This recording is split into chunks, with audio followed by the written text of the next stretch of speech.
বাঙালির মুখ হচ্ছে প্লাস্টিকের মুখ। এই প্লাস্টিকের মুখ দিয়া বিভিন্ন সময় বিভিন্ন ধরনের ঝামেলায় পড়তে হয়। ভাবি কয় আছে মুখ কথা কইতে সমস্যা কি, মুখে না কইব। বাঙালি আবার কথাবাদ জাতি, কথা শুনতেও পছন্দ করে, আর লেতারা কথা বলতে পছন্দ করে।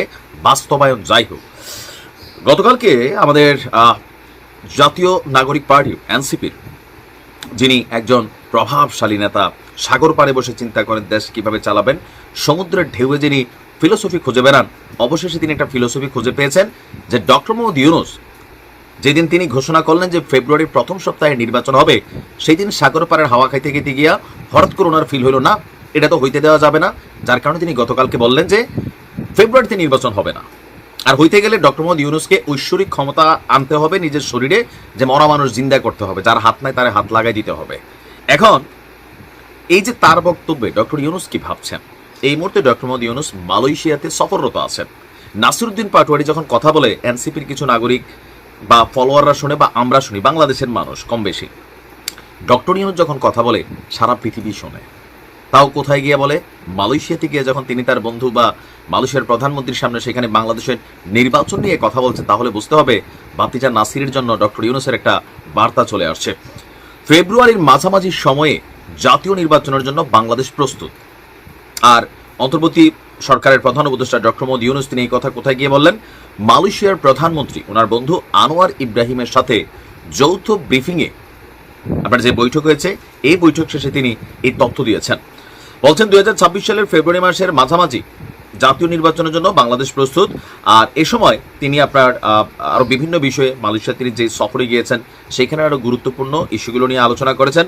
তা আমি এখানে যতটুকু দেখছি যে রোহিঙ্গা সংকট নিয়ে তিনি কথা বলেছেন, মালয়েশিয়ার বিনিয়োগের মানে মালয়েশিয়া সরকার যেন বাংলাদেশে বিনিয়োগ করে সেটার আহ্বান জানিয়েছেন।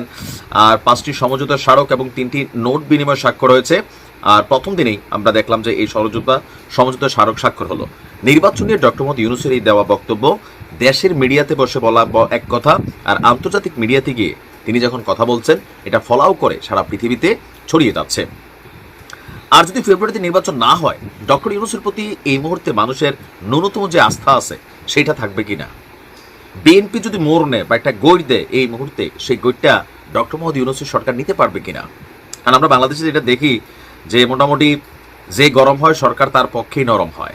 কিন্তু লন্ডনে ডক্টর ইউনূস এবং তারেক জিয়ার মধ্যে যে বৈঠক হয়েছে, এরপর থেকেই বাংলাদেশের মানুষ বুঝতে পারছিল যে নির্বাচন ইস্যুটা খুবই আসন্ন। এবং ইতিমধ্যে তারেক রহমান তিনিও বাংলাদেশে ফেরার ঘোষণা দিচ্ছেন। এখন তারেক রহমান বাংলাদেশে আসলে আপনি বুঝতে পারতেছেন যে মানে পরিবেশ পরিস্থিতিটা কোন লেভেলে ধারণ করবে বিএনপি নেতাকর্মীরা। নির্বাচন যদি ফেব্রুয়ারিতে না হওয়ার এনি কাইন্ড অফ সংখ্যা থাকে, তফসিল ঘোষণা যদি ডিসেম্বরের প্রথম সপ্তাহে বা দ্বিতীয় সপ্তাহে না হয়, তাহলে দেশের পরিস্থিতি কোন লেভেলে যাবে? নির্বাচন হইতে হবে।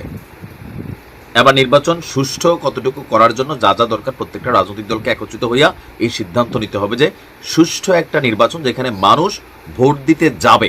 কারণ বাংলাদেশে একটা ট্রেন্ড হয়ে গেছে যে ভোট কেন্দ্রে মানে মারামারি হয়, দৌড়াদৌড়ি হয়, গুলি হয়, পরিস্থিতি খারাপ হয়, ভোট দিতে যাবো নাকি আমার ভোট আরেকজন দিয়ে ফেলছে। আবার বিএনপির প্রতি মানুষের এখন খুব বেশি আস্থা নাই, জামাতের প্রতিও আস্থা নাই, মানে যার যার অনুসারীদের আস্থা তো আছেই। নির্বাচনের দিন সংঘর্ষ ঘটবে, এই ফিলিংসটা যদি মানুষের ভিতরে ঢুকে যায়, তাহলে একটা সুষ্ঠু নির্বাচন ডক্টর মোহাম্মদ ইউনূস বলছিলেন সারা পৃথিবীতে দেখাই দিবেন। হইতে পারে যে ভোটারবিহীন একটা নির্বাচন হবে অথবা ভোটার যুক্ত। ডক্টর ইউনূস ভোটার যুক্ত নির্বাচনটাই চাচ্ছেন। নির্বাচন হবে, এটা এনসিপির এই মুহূর্তে ঠেকানোর ক্ষমতা নাই। কারণ এনসিপি নিজেই বিভাজিত, বিভিন্ন কারণে নিজেরা সমালোচিত হয়ে গেছে। আর ডক্টর ইউনূসের বিরুদ্ধে গিয়ে দাঁড়াইলে পরিস্থিতি কি হয় সেটা সময় বলে দিবে। ভালো থাকুন।